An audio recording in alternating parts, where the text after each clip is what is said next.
The current government promises better education as a whole through its Conditional Cash Transfer Program that funds school expenses of the poorest Filipinos. Strengthened alternative learning system, skill-based training such as TESDA, the controversial K-12 program, and zero backlog in classrooms. But at the heart of this progress lies a problem unresolved: the confusion on the language of instruction that must be used in schools. The Philippine Constitution, Article 14, Sections 6 and 7 say that Filipino is the national language and must be used as the language of instruction.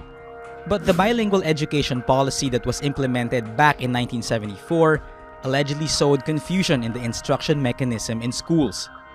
According to studies, the English proficiency of Filipino students has declined over the years.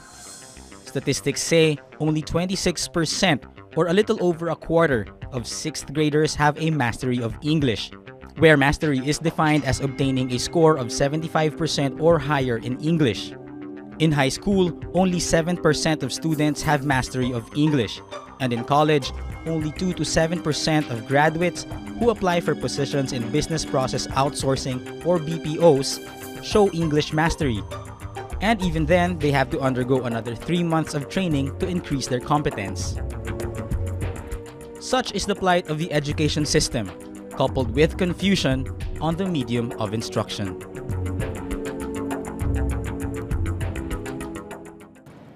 Welcome to Opposing Views, a hard, straightforward discussion of today's most pressing issues. Article 4, Section 6 of the Philippine Constitution says, the national language of the Philippines is Filipino, and it must be the language of instruction too. But with the rising demands of being globally competitive, the academe has to adjust as well, making English as another language of education. Let's weigh in tonight. Our question, should we promote Filipino more than English as the medium of instruction in schools? Good evening, I'm Rod Nepomuceno, and this is Opposing Views.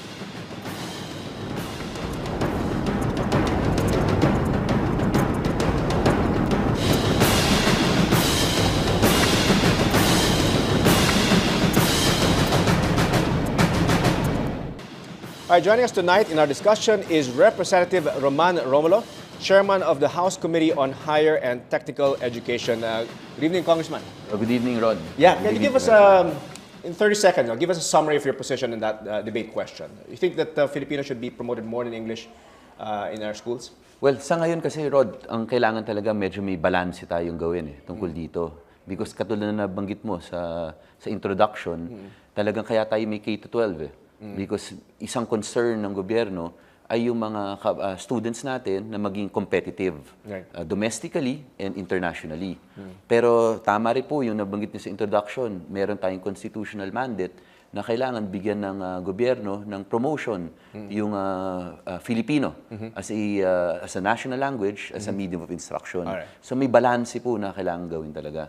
Okay. All right. We have also with us Professor Danilo Arao, columnist and secretary of the University of the Philippines Diliman College of Mass Communication. Good evening, Dan.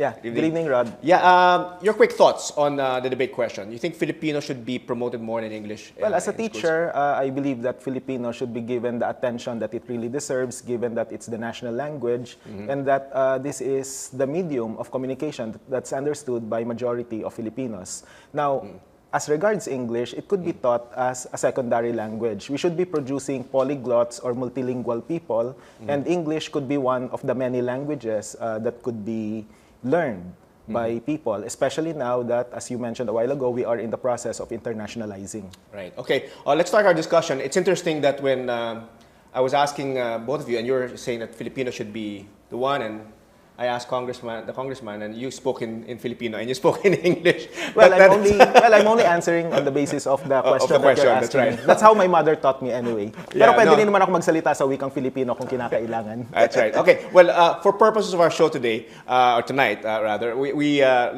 can discuss in both English and Filipino. Okay. So let's start off with the first question.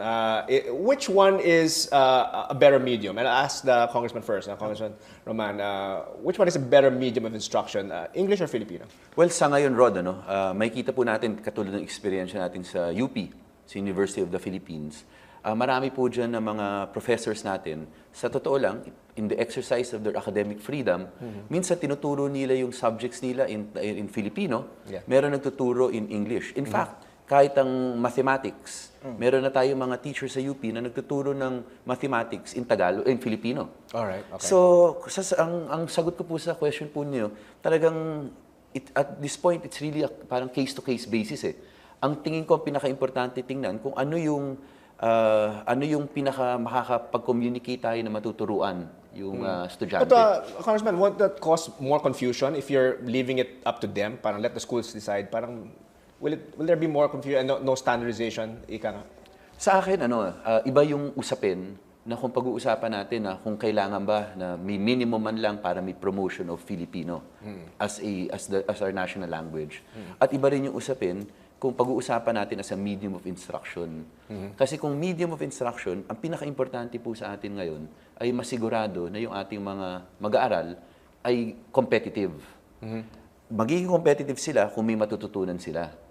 Kung ang tingin ng isang, in the exercise of their academic freedom, ang tingin ng professor or ng teacher ay mas matututunan at mas mako-communicate nila yung subject matter, siguro at mandated ng Constitution that we have to respect the academic freedom of our higher education institutions. All right. Okay. Now, Professor Dan, in your mind, do you think Filipino is a better medium for instruction for sa ating mga kababataan? Well, of course, for the youth, it's important to learn the language first and to strengthen it. Now, to be fair, in the K-12 program, we have a situation where the mother tongue instruction is employed in the early grades, and that Filipino is also being taught at the higher grade levels. However, in order to intellectualize the language, it's necessary not to ignore it at the tertiary level. While there is no debate with Congressman Romulo as regards the need to be competitive, we have to remember that education is not just about job opportunities or career advancement. It's about increasing knowledge, having the passion for the arts, the humanities, producing people who may not be able to earn well in the global market, but at least they have a sense of pride and a sense of identity. National identity. Yeah, I was going to talk about that, kaya the language. Tama yun. Kaya nga sa kontekstong ito, kung mamarapatin mo magsalita ako sa wikang Filipino, nakikita po natin yung kahalagahan ng wika sa pagpapaunlad ng sariling identidad at sa pakikipagkaisa ng ordinaryong mamamayan sa mas marami pa. Kasi anuman ang ating isipin sa Ingles, pwede nating sabihin na ang mga Cebuano at yung mga taga Mindanao ay mas gusto nila ang wikang Ingles. Ginagalang naman po natin yon. At di naman natin sinasabing wag nang pag-aralan ang wikang Ingles. Pero nakasaad po kasi sa ating saligang batas na ang Filipino ay national language. Ibig sabihin ito ay lingua franca. At dapat nating tulungan ito para magkaroon ng natural na ebolusyon tungo sa pagkakaisa ng iba't ibang wika para meron na lang tayo na isang lingua franca. Okay. It's just like what's happening in Spain, for example. You have different kinds of Spanish languages, but there's a common language, which is Spanish. The same is true with the Chinese, for example. Yeah, Chinese and you have Japan, Mandarin. I guess. Yeah, exactly. So there may be certain variations to the language, but we're able to communicate well. And that's what's happening. For example, if I'm a Tagalog person going to Bicol, I may not be able to speak well the Bicol language, but I can understand contextually certain words. I know that masiramon means masarap, for example, through constant communication. And you think that's important in the sense of just promoting national unity and national identity? Yes. And that's more important than let's say, being competitive in the international market? Yes, I believe so, because we can be outward-looking eventually, but right now, in terms of our economic status, in terms of our political economic status, we have to look at first what we need as a nation. And as a professor from the College of Mass Communication, I see the need to communicate well with our audience. And that's the reason why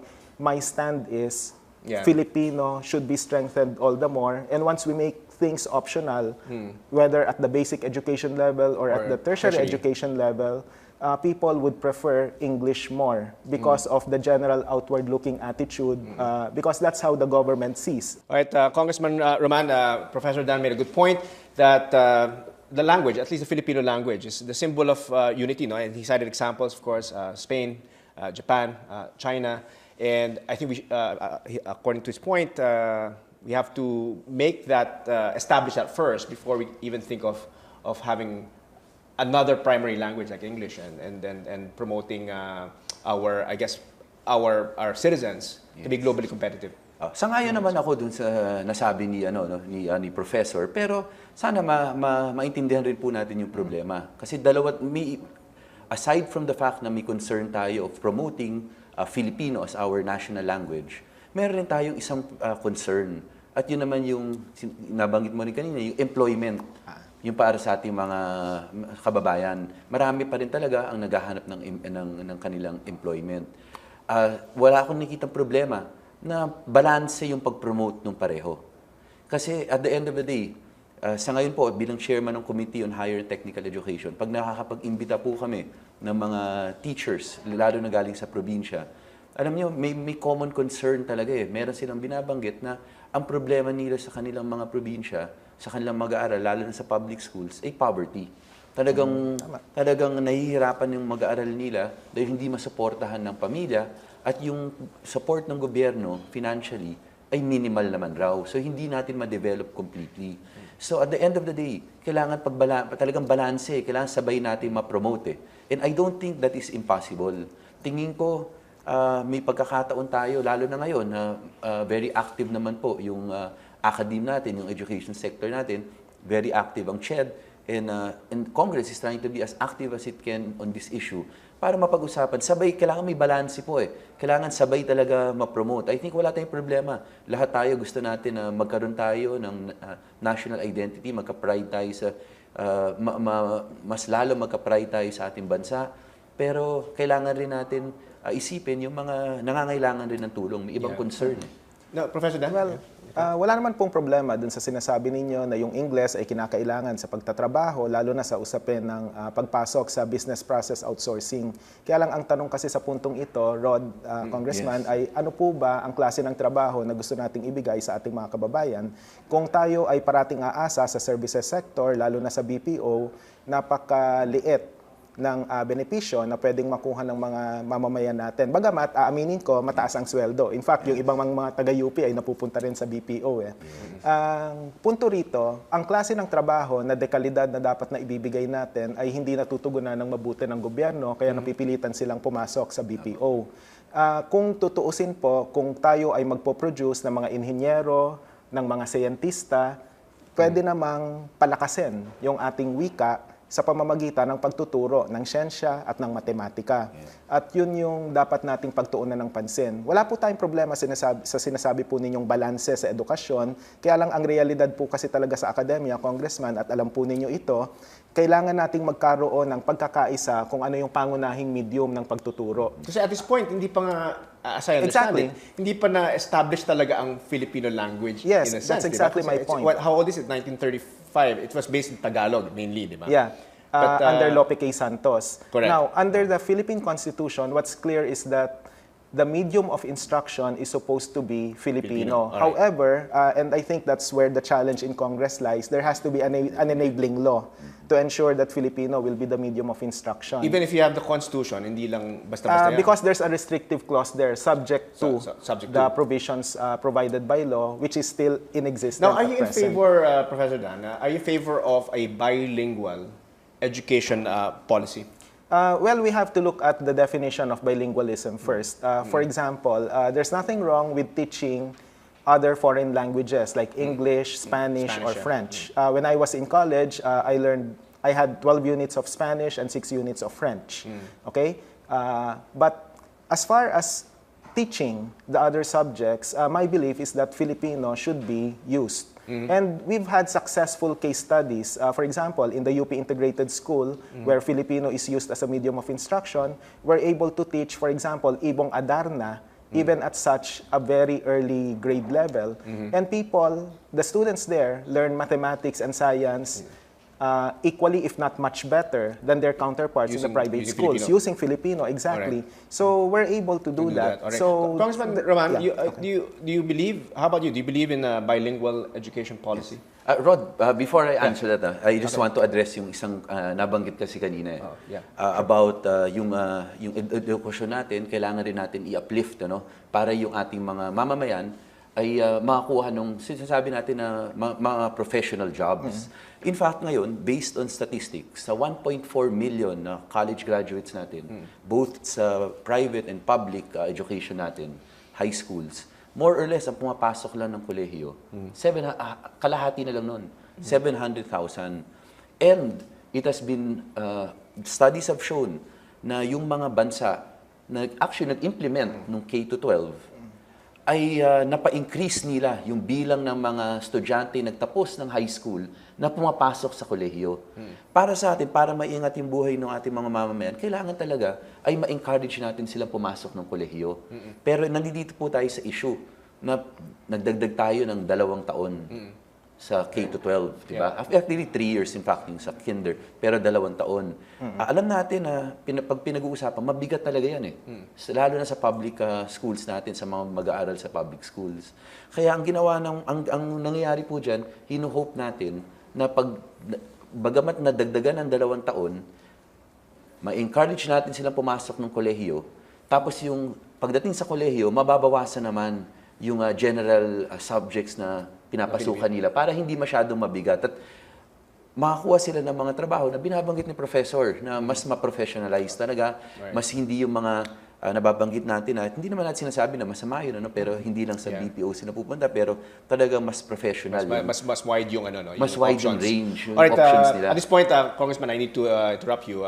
We need to take a short break. Meanwhile, you can react online via Facebook at facebook.com/SolarOpposingViews or tweet your comments at opposing_views. Use the hashtag #OVLanguage. Stay tuned. We'll be right back.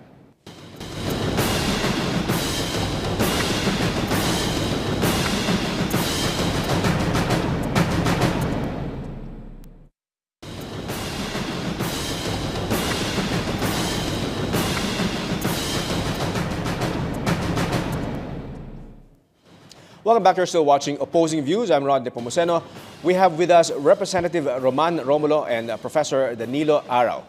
Our debate question for tonight: should we promote Filipino more than English as the medium of instruction in schools? Now, I'll ask you, Professor Dan, how would you assess the students' level of proficiency in Filipino nowadays? Well, Pass or fail?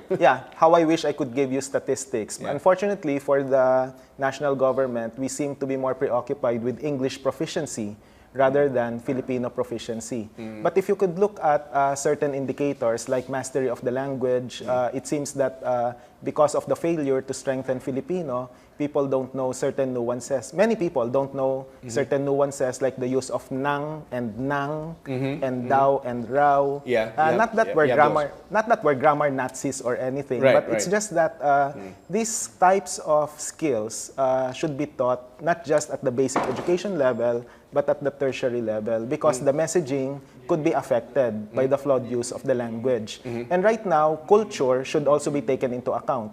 We tend to laugh at celebrities, for example, who mangle their English. Their English, yes. Okay, of course, you're an exception because you speak English very well. I hope so. But look at celebrities who murder the Filipino language. They are perceived as cute. Especially if they're Filipino Americans. I don't want to refer to any celebrity right now, but that seems to be the case. But that's a good point. So it's also cultural. You think, how would you evaluate, in your mind, the proficiency of the students nowadays? Yes, katulad sinabi ni Professor Agaraw. Siguro wala po tayong datos tungkol dyan. Pero yung experience lang natin, pag naririnig natin sila, pagsasalita nila, talagang tama po eh. Talagang siguro kahit pa paano medyo may pagkukulang na rin po talaga yung pagka-focus natin at yung siguro yung inspirasyon din sa mga estudyante natin na matutunan properly ang Filipino. Yeah. Now let's go to the CHED order, no? Which is I think the crux of our discussion. The CHED CMO says that basically said that all the Filipino languages or Filipino subjects are now put into the secondary level. So in the tertiary level, there's no more Filipino subjects, right? Yeah, and there's even a reduction in the number of units of general education subjects, generally from 45 to 60 units to only 36 units. Are you in favor of that? Of course not, because under the CHED Memorandum Order, the courses now may be taught in English or Filipino. Okay? That's something that we have to clarify here. It's not pro-English, so it's a little bit ambivalent. And by doing that, it became pro-English in a way. Yeah. Exactly, because, well, it's partly because of culture. Whether we deny it or not, there's still that culture of colonial mentality, not just in the academe, but in society at large. So given a choice between Filipino and English, the school administrators would choose English over Filipino. Right. May pagtingin kasi na ang Ingles ay diskurso para sa matalino at ang Filipino ay para sa masa o para sa mga bobo, if you want to be harsh about it. Yeah. So the problem with that particular order is that it is inconsistent with what is prescribed in the Constitution, wherein we have to strengthen the national language as it evolves. Okay, we have to ensure that the various languages will become an amalgamation of the lingua franca that we're pushing for. Congressman, do you think there's a conflict here between the CHED, CMO, and the Constitution? Well, ganito po yan. Let me also, I think, explain a little.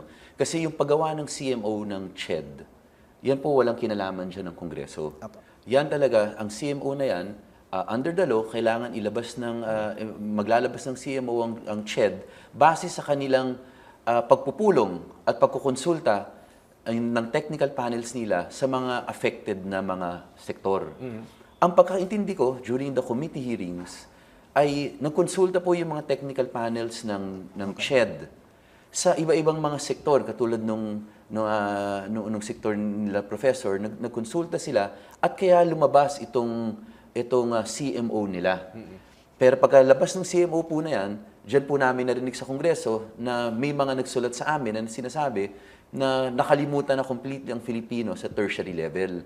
Yeah. Kaya ngayon actually Rod, nandun kami sa state na ito sa committee namin right now. Because ang pagkakaalam namin, ang understanding namin, na pag-usapan na yan dapat sa technical panels ng mga sektor na maapektuhan at ng CHED. At itong CMO na ito ay produkto ng pag-uusap ng mga sektor na yun with But CHED. on its face, do you think that it kind of violates the Constitution?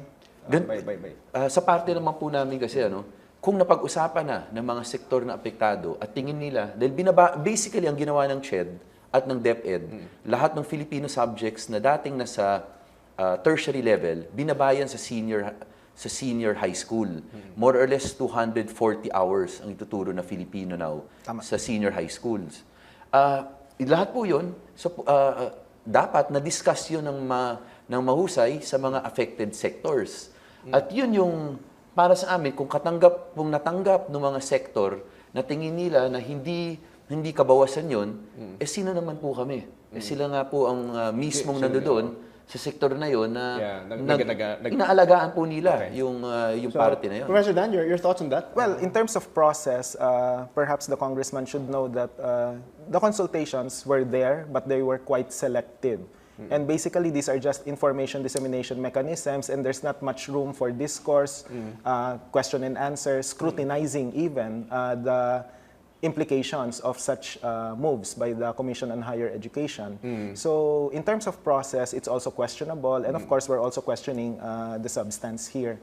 Now, what we need to stress at this particular point is that the Commission on Higher Education seems to be violating the Constitution in terms of providing an enabling environment for the strengthening of Filipino. Instead of strengthening Filipino, it is further weakening it. And I think that's the reason why we are vehemently opposed to this particular CHED memorandum. Because in this case, yes, Congressman. Yes, Rod, para maliwanag kasi, I think talagang lahat naman ito nadadaan talaga dapat maliwanag na diskurso at pag-uusap.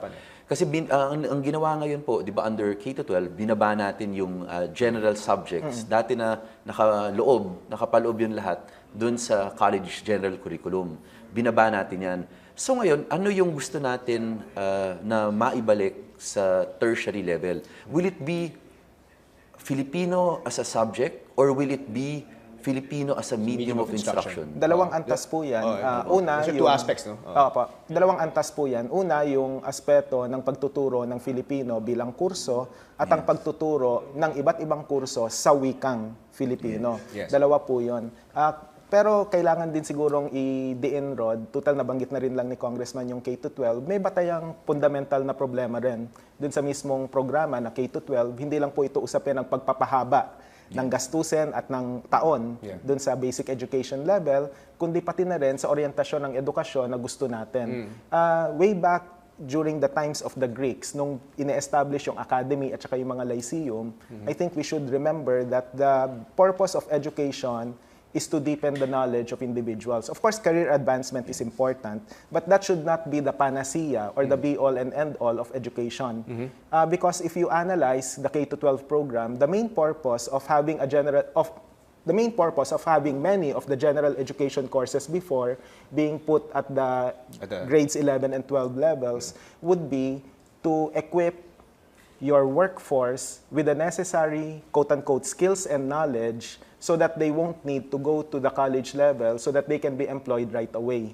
So we're looking at opportunities for employment when in fact we should be looking for ways to deepen the knowledge. And deepen the passion, the sense of national identity of people. Now, in your mind, and I need to ask a question, do you think that learning Filipino up to the secondary level is enough, Professor Dan? Right now, even as established by the K-12 program, it can never be enough because learning is always a continuing process. I can even argue that even at the doctoral level, even if you're adept in Filipino, it will still be hard for you to communicate. So this exacerbates the situation all the more where while you are trying to put certain courses in Filipino at the secondary level, you are obliterating it. Congressman Roman, your thoughts? You think that it's sufficient, at least, well, of course, the CHED memorandum is there, but you think it's sufficient to just have Filipino up to the secondary level? Yes. Again, Rod, importante kasi dito yung talagang maintindihan kung ano yung, I think pinaliwanag sa atin ni Professor na dalawa yan, as a medium of instruction, pangalawa, as a subject. Correct. Ngayon, pag-uusapan natin as a subject, anong klaseng subject? Ano yung ituturo dun sa Filipino? Kasi ang ayaw naman natin, and again, just to digress a bit, I do not agree naman na kaya tayo may K-12 para lang agad-agad na magkatrabaho. In fact, katulad na nabanggit kanina, studies have shown na nag-i-increase yung college enrollees the moment na extend, in countries na may nag-extend to K-12, nag-increase talaga yung number of students from high school na pumasok ng kolehiyo. At yun yung gusto natin. Pero again, ano yung college, ano yung college course? Kasi hindi naman natin pwedeng ulitin yung tinuro na sa senior high school. Ano naman yung ilalaman nung subject na Filipino? Para kasi insofar as you're concerned, you think that we should still have, let's say, a subject na Filipino in college. Because again, we're mandated to promote. But then ayaw lang natin but you don't want that ulitin lang. Ulitin lang natin. Tama po yun. Wag lang natin ulitin yung tinuro na sa senior high school. But you're not in favor of the medium of instruction being Filipino in the tertiary level. Sa tertiary level, katulad na nabanggit ko kanina, again, yung aspeto na yan, ang akin dyan siguro kung academic freedom, kung payagan, kung gusto ng tingin ng isang professor o kaya ng institusyon na mas makakatulong sila ng mabuti at mas makakapulot ng aral yung mga estudyante, okay sa akin so you leave it to them dapat. I leave it to them. But again, wala rin ako problema kung maglagay ng minimum. Okay. All right, we need to take a short break though. More on the issue of the country's medium of instruction when we come back. You're watching Opposing Views.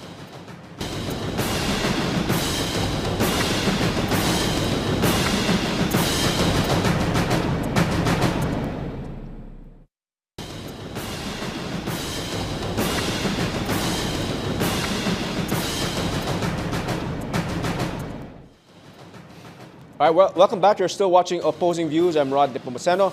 Still with us, Representative Roman Romulo, Chairman of the House Committee on Higher and Technical Education, and Professor Danilo Arao, columnist and Secretary of the University of the Philippines, Diliman College of Mass Communication. And our question for tonight, should we promote Filipino more than English as the medium of instruction in schools. Now, just before the break, Congressman Roman was making a point that that if he doesn't have any problem with having a Filipino language subject, no, as a tertiary level, if for as long as it's not a repeat of what's been taught already sa K-12 program.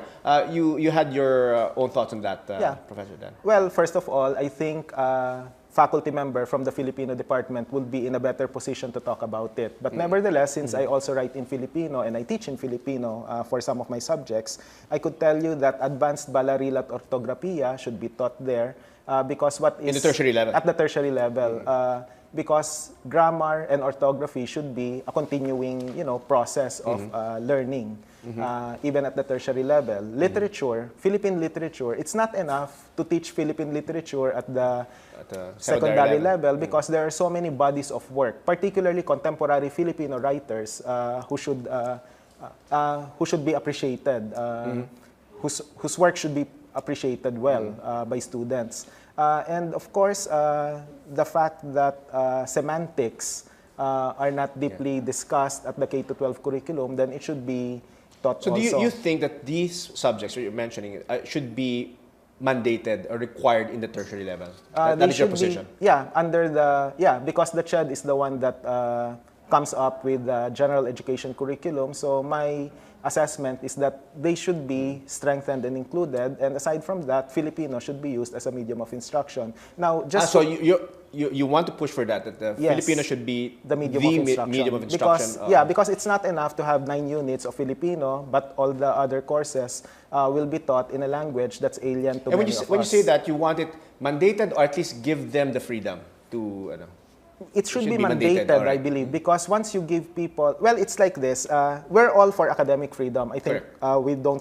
There's no debate with Congressman Romulo as regards academic freedom, but we have to clarify that academic freedom has to do with institutional autonomy of the academe at one level, and at the level of the faculty, the freedom to give him or her the opportunity to craft the curriculum any way he or she pleases. How he teaches and what he teaches. But language, as far as language is concerned, while we concede that there are faculty members who are more adept in English rather than in Filipino, as a communication specialist, we adjust our language based on the needs of our audience, not the other way around. We're not it's like us telling the students, well, I'm better at English, so therefore you should live with it, and therefore you should. So your position is mandatory. So, Congressman Roman, the feeling of the belief of Professor Dan is that the medium of instruction should be Filipino in the tertiary level. Your thoughts on that? Well, sa akin naman, ang tingin ko dapat may balance sa bagay na yan. Kasi hindi naman natin pwedeng imandato, lalo na nag-agree naman kami ni Professor tungkol sa academic freedom. And I think the Supreme Court has defined what academic freedom is. And that is who to teach, what to teach, how to teach. And included in how to teach is, I guess, the freedom na mag-decide sila kung ano ang language of medium of instruction. Pero, in the same light, meron din pong, nabanggit niyo po kanina at nabanggit ni Rod, merong constitutional mandate rin na sinasabi na government should promote Filipino as a medium of instruction. Tingin ko hindi naman sila salungat sa isa't isa.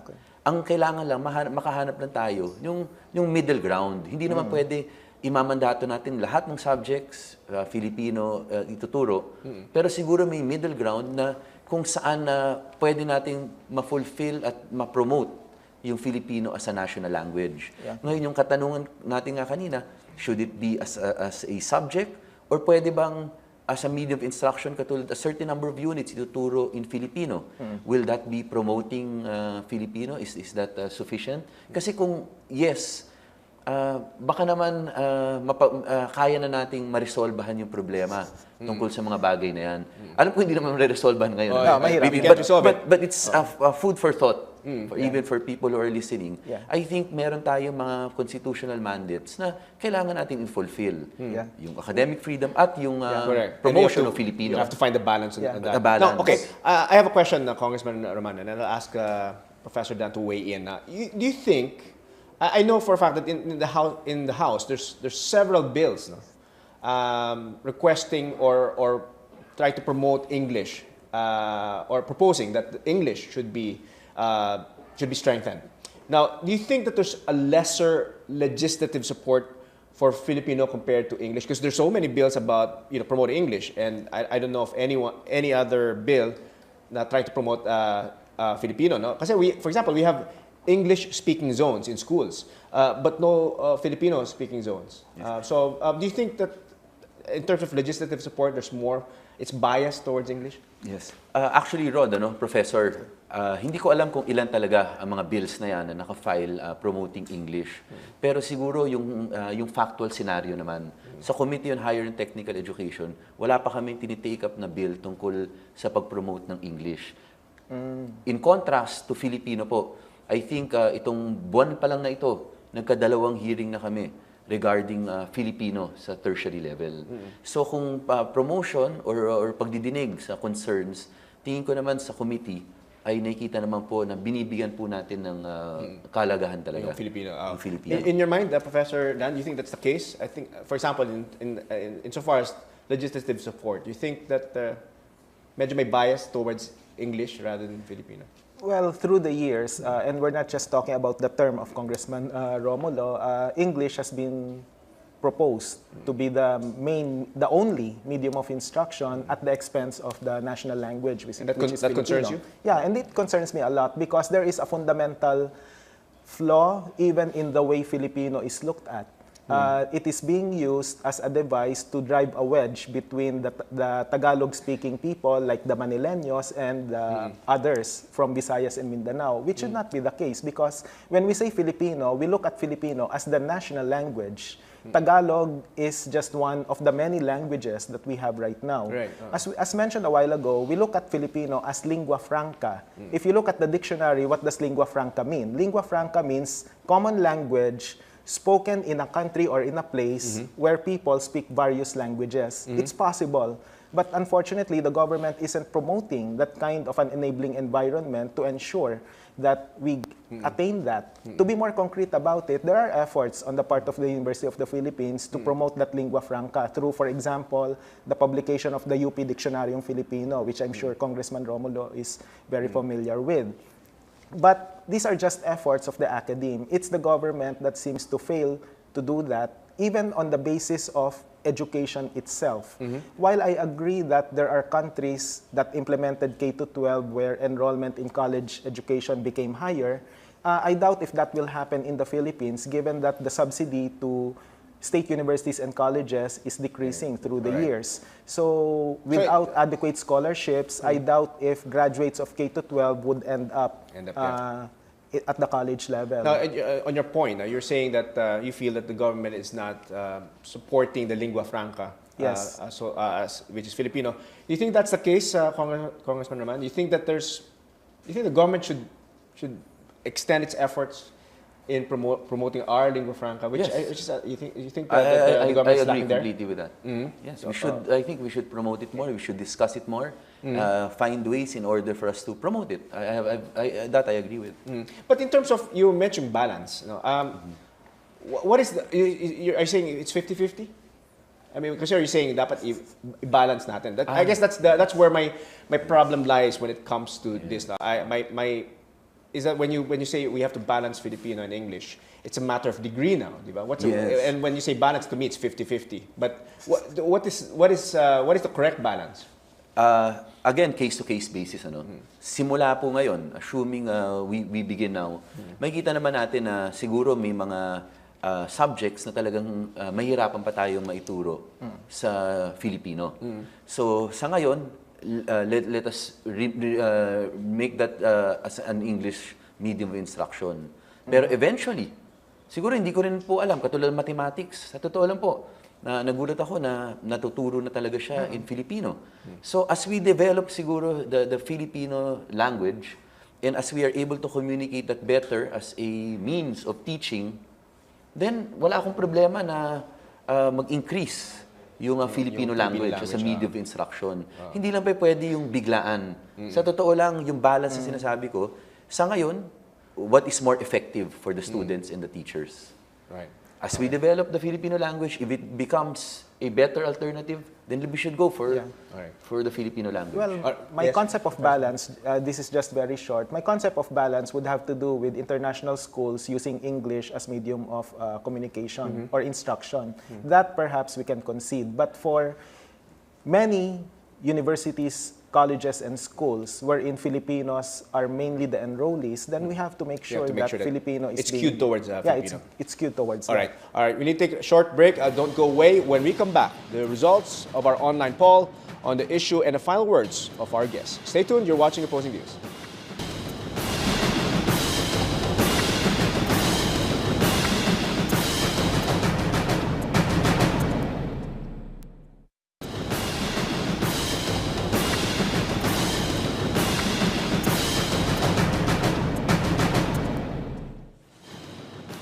Welcome back. This is Opposing Views. I'm Rodney Pomoceno, and our guests, Representative Roman Romulo and Professor Danilo Arao. And our debate question for tonight, should we promote Filipino more than English as the medium of instruction in schools? Now, Congressman Roman, your I guess your pitch for a more balanced, language, use of language, both English and Filipino, is it more, you mentioned earlier that you have to make them competitive, and that the point of Professor Dan is that we have to deepen the knowledge of our students in the Filipino language. But do you feel that by using English, is it more for, I guess, occupational reasons, or is it, do you personally feel that English is an intellectualized language and certain things can be taught in English which cannot be taught in Filipino? Do you think that by having that English as an option and pushing it will deepen the knowledge of our students? Wala akong problema pag pinush ang Filipino and pag prepared na tayo for Filipino as a medium of instruction. Pero sa ngayon, tingin ko kailangan talagang balanse. May certain subjects na kailangan pagpatuloy natin ang pagtuturo sa English, pero siguro may mga subjects na pwede na nating ituro as a medium of instruction sa Filipino. Bakit? Unang-una, prepared na rin po ba tayo sa materials? There are materials na siguro kailangang iprepara pa kung talagang gagamitin natin ang Filipino. So in the meantime, habang wala pa rin po yun, siguro mas madali na at matututo yung ating mga kabataan kung yung medium instruction ay pareho doon sa librong nababasa nila. Sa ngayon, marami pa rin mga libro ay ang authors at yung pagkasulat ay sa English pa rin. So hindi natin pwedeng masakripisyo naman yung future ng ating mga kabataan. Kailangan natin ng balanse. Kailangan preparado rin. Kung walang materials rin, kung wala silang babasahin sa Filipino para matutunan yung subject matter, siguro yung mga yun, iwan na muna natin as taught in English. Professor Dan, your thoughts on that? Well, there's no debate that there should be adequate preparation, especially on the part of the faculty member, in order to ensure that he or she would be able to speak well in Filipino and to teach well using that particular language. Teaching materials, I believe, should be prepared, but this would be in the form of just simply doing direct translations of teaching modules. But I have to clarify that certain scientific terms or technical jargon could be retained as is, whether in English or in any other language, Latin for example. Scientific terms have to be in Exactly. in Latin talaga. Test tube, Bunsen burner, you could still use those keep terms. that, no? Yeah, but the point here is, I'm not saying that it should be immediately done, but there has to be political will on the part of the government to ensure that we would be able to implement the use of Filipino as the medium of instruction. We cannot just say that we have to let things by for now, because adequate preparation on one hand is important, but when will we do it? I mean, we have to do it now. Professor Dan, there are some sectors who, in society who are asking also that the Filipino language, being a young language, as you cited examples earlier, Japanese, the Chinese, the Spanish, they have a language that's developed for, I guess, for maybe 400 years, 500 years, maybe 1,000 years. But for Filipino, it's essentially a young language, diba? I think 1935 was the time that Tagalog was kind of established as it's Filipino, it's the Filipino language. Yeah. But You we have to, yeah. go ahead. I do understand where you're coming from. We concede that English is older than Filipino, okay? That much we can say. But to say that as a young language, it should take time to develop, it's not the age of the language that's important, it's how we embrace it as a nation. If our government officials would continue to insist that they would prefer to speak in English and to deal with people in English, then we have a problem. On one hand, it's good that the current president, President Noynoy Aquino, is using Filipino in the delivery of his, major speeches like the State of the Nation address. But it's not enough. I mean, even our judicial system is essentially in English. So there's a need to make the necessary reforms, not just at the education sector, but the different social sectors to ensure that we can properly embrace it. Congressman Roman, you think the fact that we still have a fairly young national language, you think that that's the hindrance in perhaps mandating that the medium of instruction, for example, in tertiary level, should not be all in Filipino? Well, siguro minor reason na lang yan for me. I don't think that is the major reason bakit siya hindrance. Talagang katulad na nabanggit ko kanina, talagang competing concerns eh. Yung concerns talaga na maging competitive ang Filipino, ang mga Pilipino maging competitive, at syempre ma-promote natin yung Filipino as a national language. Talagang yung dalawang concerns na yon, talagang minsan hindi natin mapagsabay ng buong buo.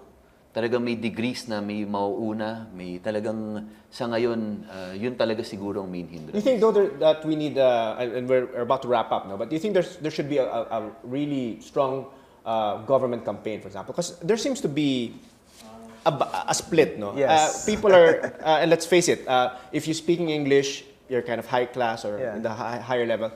And if not, if you're speaking Filipino, you're not, no? You're maybe medium or lower. Do you think that there should be a campaign, a national campaign to love and embrace Filipino, so that there won't be that abyss, no? There won't be that split in society where the English-speaking people are, the higher-ups and the richer ones, and the ones who are speaking Filipino are not. Do you think that we need a campaign like that? Yes, in the long run. Pero sa ngayon po, dahil marapit na rin po yung mga ASEAN 2015, ang tingin ko at sana maging magandang usapin sa lahat ng sektor, siguro ngayon talaga balance ang kailangan eh. We should be able to find a way that we promote Filipino as the national language without sacrificing our being competitive or our Filipinos being competitive. In the short term, yun na muna. Okay. Let's find a middle ground na we promote Filipino as a national language, sabay competitive yung ating mga mag-aaral. But in the long run and in the bigger picture, tama po yan. Let's promote Filipino really a lot. Pero kailangan natin ng mga short-term solutions. Yeah. Professor Dan? Of course, we have to define what balance is. And my problem with competition, especially at the global arena, is that once that becomes our mantra or our priority, then it follows that we have to speak more the language of our global competitors, and that would be English. And in fact, I can even counter-argue, Congressman, that if we want to be globally competitive, we have to learn English, Chinese, Japanese, right? And there's trade partners. No? Yeah, exactly. And there's nothing wrong with that because we have to learn, we have to be polyglots or multilinguals, and we have to encourage that. But as far as proficiency is concerned, I think we both agree that instead of focusing more on English proficiency, we have to strengthen Filipino proficiency. All right. Just we have a few minutes just for final words. Professor Dan, your final thoughts on this subject matter. Well, ladies and gentlemen, our goal here is to ensure that Filipino should be strengthened as a medium of instruction and that the courses taught in Filipino should be mainly the concern of our school administrators. And it's not just an issue of the courses related to Filipino being taken out in the tertiary education program as reflected in CHED Memorandum Order number 20. It's much deeper than that. We have to ensure that our culture, our sense of pride, and our sense of national identity will be maintained through the provision in the Constitution of Filipino being actualized in the education sector. Please note that the only reason I'm speaking in English is out of respect for the format in this particular show. Pero ang salalayan po talaga natin sa ating pakikibaka para sa mas magandang kinabukasan ay ang pagpapalakas po ng ating wika. Dito lang po natin makukuha ang makabuluhang pagbabago at ang klase ng edukasyon na hindi lang usapin ang pagkakaroon ng trabaho, kundi pagpapalalim po ng ating kaalaman. Maraming salamat po. Thank you, Professor Danilo Arao. Thank you very much. And Congressman Romano, Yes. your final words? Rod, Professor Arao, unang-una maraming salamat dito sa pagkakataon na ma-discuss natin yung mga issue katulad ng Filipino as a national language. Alam po natin, hindi naman talaga sa maraming tao hindi sexy itong mga pinag-uusapan natin. Pero itong mga issue na ganito, napaka-importante po eh. Because sa pinag-uusapan natin dito talaga ay pagbabalanse ng mga concerns na kailangan talaga ma-address natin lahat. Sabay-sabay, dahil ito talaga makakatulong sa ating mga kababayan. Kaya muli po, maraming salamat. All right. Thanks to our guests. Again, Representative Roman Romulo and Professor Danilo Arao. Now let's feel the pulse of our viewers through our online poll. Our question, should we promote Filipino more than English as the medium of instruction in schools? Those who answered yes, 60%, and those who answered no, 40%. And that's our opposing views for tonight. Tune in again next week for another bold and engaging discussion on today's most relevant issues. I'm Roger Pumaceno. Good night. God bless. Happy weekend.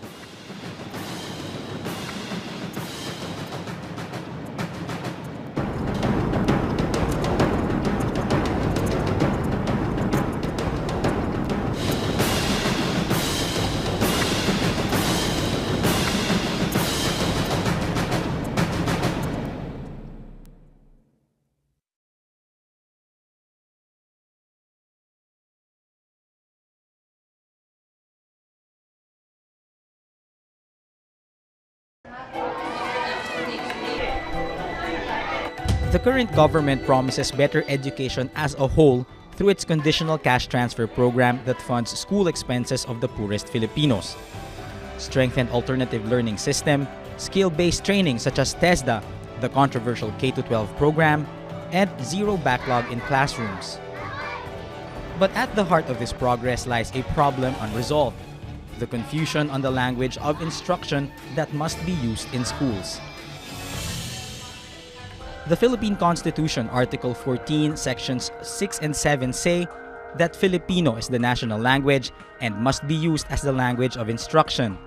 But the bilingual education policy that was implemented back in 1974 allegedly sowed confusion in the instruction mechanism in schools.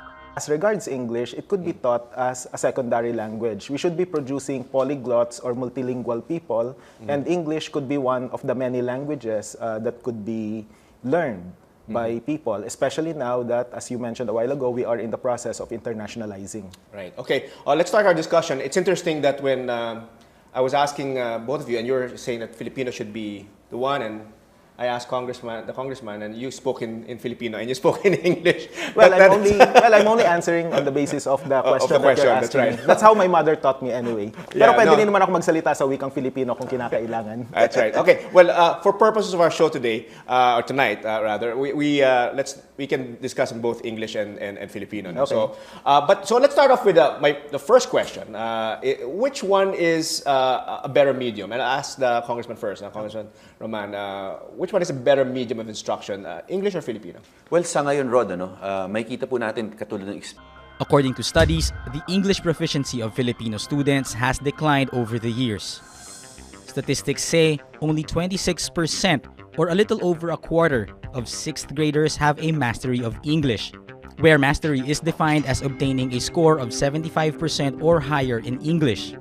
In high school, only 7% of students have mastery of English, and in college, only 2 to 7% of graduates who apply for positions in business process outsourcing or BPOs show English mastery. And even then, they have to undergo another 3 months of training to increase their competence.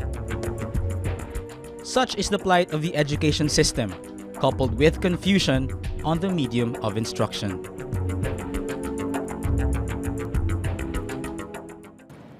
Welcome to Opposing Views, a hard, straightforward discussion of today's most pressing issues.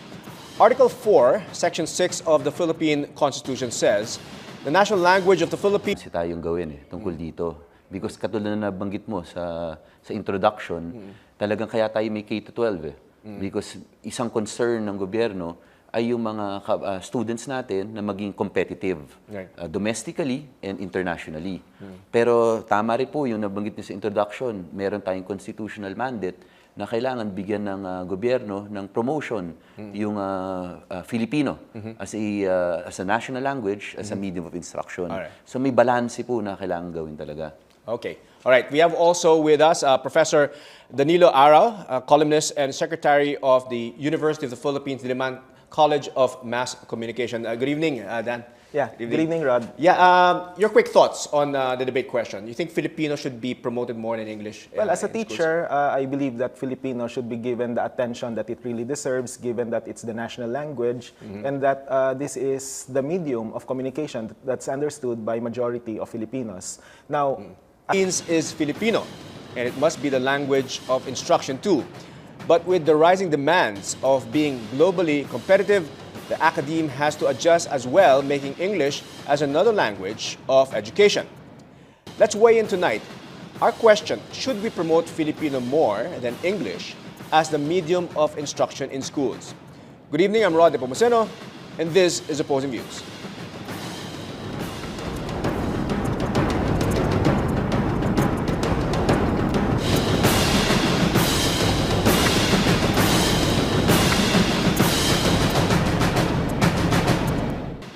All right, joining us tonight in our discussion is Representative Roman Romulo, Chairman of the House Committee on Higher and Technical Education. Good evening, Congressman. Good evening, Rod. Yeah, can you give us, in 30 seconds, give us a summary of your position in that debate question? You think that Filipino should be promoted more than English in our schools? Well, sa ngayon kasi, Rod, ang kailangan talaga medyo may balance.